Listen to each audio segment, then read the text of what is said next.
ಇದೇ ಮೇ 7ನೇ ತಾರೀಕು ನಡೀತಕ್ಕಂಥ ಲೋಕಸಭಾ ಚುನಾವಣೆಯಲ್ಲಿ ಕಾಂಗ್ರೆಸ್ ಪಕ್ಷದ ಅಭ್ಯರ್ಥಿಯನ್ನಾಗಿ ನಮ್ಮೆಲ್ಲ ಹಿರಿಯ ಮುಖಂಡರನ್ನು ಆಯ್ಕೆ ಮಾಡಿದ್ದಾರೆ.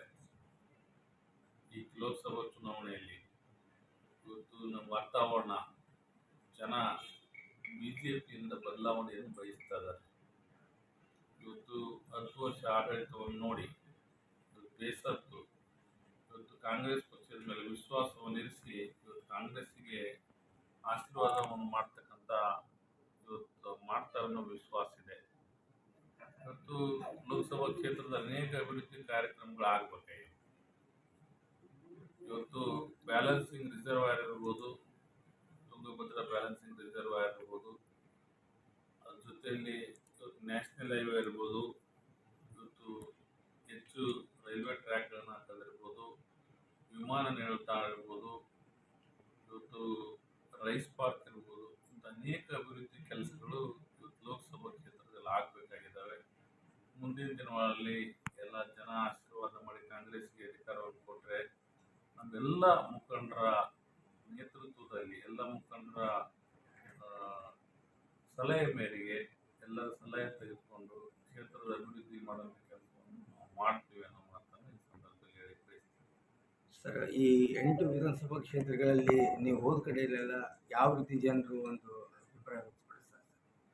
ಈಗ ನಾವು ಚುನಾವಣೆ 8 ವಿಧಾನಸಭಾ ಕ್ಷೇತ್ರದಲ್ಲಿ ಕೂಡ ಒಳ್ಳೆಯ ವಾತಾವರಣ ಇದೆ. ಜನ ಇವತ್ತು ನಾವು ಮೊನ್ನೆ ನಮ್ಮ ಸಿದ್ದರಾಮಯ್ಯ ಸಾಹೇಬ್ ಕಾರ್ಯಕ್ರಮವನ್ನು ಮಾಡಿದ್ವಿ ಸಿನ್ನೂರಲ್ಲಿ. ಅತಿ ಹೆಚ್ಚು ಜನ ವಾಲಂಟರ್ಲಿ ಬಂದಿದ್ದರು. ಕುಷ್ಟಗಿಯಲ್ಲಿ ಕೂಡ ಭಾಳಷ್ಟು ಜನ ಸೇರಿದ್ರು. ನಿನ್ನೆ ನಮ್ಮ ಅಧ್ಯಕ್ಷರು ಮತ್ತು ನಮ್ಮ ಮುಖ್ಯಮಂತ್ರಿ ಸಿದ್ದರಾಮಯ್ಯ ಸಾಹೇಬರಿಂದ ಭಾಳಷ್ಟು ಸಂಖ್ಯೆಯಲ್ಲಿ ಜನ ಸೇರಿದ್ರು. ಇವತ್ತು ಕೂಡ ಗಂಗಾವತಿಯಲ್ಲಿ ಕಾರ್ಯಕ್ರಮ ಇದೆ ಸಾಯಂಕಾಲ 5 ಗಂಟೆಗೆ. ಇವತ್ತು ಕೂಡ ಹೆಚ್ಚು ಜನ ಸೇರ್ತಾರೆ ಅನ್ನೋ ನಿರೀಕ್ಷೆ ಕೂಡ ಇದೆ. ಒಳ್ಳೆಯ ವಾತಾವರಣ ಇದೆ. ಜನ ಇವತ್ತು ಸರಿ ಕಾಂಗ್ರೆಸ್ಗೆ ಆಶೀರ್ವಾದ ಮಾಡ್ತಾರೆ ಅನ್ನೋ ವಿಶ್ವಾಸ ಇದೆ.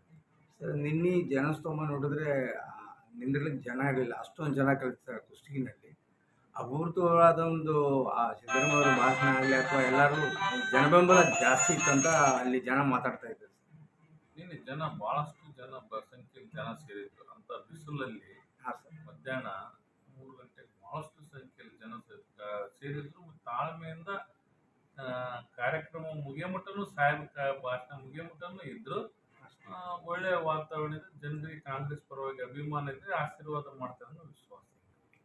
ಸರ್, ನಿನ್ನೆ ಮುಖ್ಯಮಂತ್ರಿ ಮತ್ತು ಉಪಮುಖ್ಯಮಂತ್ರಿಗಳು ಬರುವಾಗ ಈ ಡ್ಯಾಮ್ ಮುಖಾಂತರ ಮೇಲ್ಗಡೆ ತಮ್ಮ ಹೆಲಿಕಾಪ್ಟರ್ ಒಳಗೆ ಈ ನೀರು ಕಮ್ಮಿ ಆಗಿದ್ದು, ಆಮೇಲೆ ಕೂಳು ಬಗ್ಗೆ ಅಭಿಪ್ರಾಯ.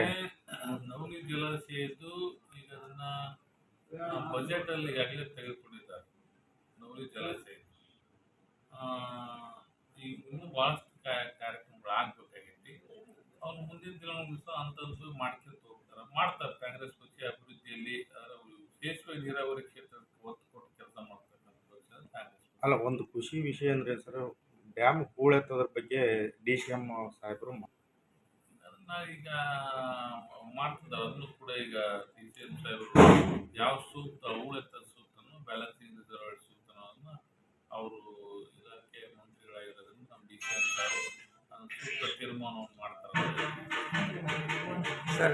ಅವರು ಸಂಗಣ್ಣ ಕರಡಿ ಅವರು ಸುಮಾರು 4 ದಶಕ ರಾಜಕಾರಣದಲ್ಲಿದ್ದಾರೆ. ಆಮೇಲೆ ಕಡೆ ಅವ್ರದ್ದು ಲೋಕಸಭಾ ಕ್ಷೇತ್ರಕ್ಕೆ ವಿಧಾನಸಭಾ ಕ್ಷೇತ್ರಕ್ಕೆ ಅವ್ರದೇ ಆದ ಕೊಡುಗೆ ಇದೆ, ಅವ್ರದೇ ಆದ ಅಭಿಮಾನಿಗಳಿದ್ದಾರೆ. ಅವರು ನಿರಂತರವಾಗಿ ಜನರ ಸಂಪರ್ಕದಲ್ಲಿ ಜನರ ನಡುವಿರಂಥವ್ರು. ಅಂದರೆ ಅವ್ರದ್ದು ಒಂದು ದೊಡ್ಡ ಶಕ್ತಿ ಇದೆ. ಅವ್ರು ಬಂದಿರೋದ್ರಿಂದ ಭಾಳಷ್ಟು ಕಾಂಗ್ರೆಸ್ ಪಕ್ಷಕ್ಕೆ ಲಾಭ ಆಗಿದೆ. ನಿನ್ನೆ ಅವರು ಕುಷ್ಟಗಿಯಲ್ಲಿ ಮಾತಾಡಿದಾಗ ಸರ್, ಒಂದು ಜನರ ಬೆಂಬಲ ಸಹಿತ ಬಹಳ ವ್ಯಕ್ತವಾಗಿದೆ ಸರ್. ಸುಮಾರಾಗಿ ಒಂದು 10 ನಿಮಿಷ ಅವರು ಮಾತಾಡಿದರು. ಅವ್ರದ್ದು ಸರ್ವಿಸ್ ಇದೆ. ಅವರು ಜನಪರವಾಗಿರ್ತಕ್ಕಂಥ ನಾಯಕರು, ಜನರ ಸ್ಪಂದಿಸಿದಂಥವ್ರು, ಜನರ ನಿರಂತರವಾಗಿ ಜನರ ನಡುವೆ ಇರತಕ್ಕಂಥವ್ರು ಸಂಗಣ್ಣ ಅವರು. ಹಂಗಾಗಿ ಅವ್ರದ್ದು ಕೂಡ ಒಂದು ಶಕ್ತಿ ಇದೆ. ನಾವು ಹೇಳಿದ್ದೀವಿ, ಹಂಗಾಗಿ ಅವ್ರನ್ನ ನಾವು ಸ್ವಾಗತಿಸಿದ್ದೀವಿ. ಅವ್ರನ್ನ ಪಕ್ಷಕ್ಕೆ ಅವ್ರು ಬಂದಿದ್ದಾರೆ. ಈಗ ಸಂಗಣ್ಣ ಕೂಡ ಶಕ್ತಿ ಪ್ರಯತ್ನವನ್ನು ಕಾಂಗ್ರೆಸ್ಸಿಗೆ ಗೆಲ್ಲಿಸೋಂಥ ಪ್ರಯತ್ನವನ್ನು ಅವರು ಕೂಡ ಮಾಡ್ತಿದ್ದಾರೆ. ಸರಿ.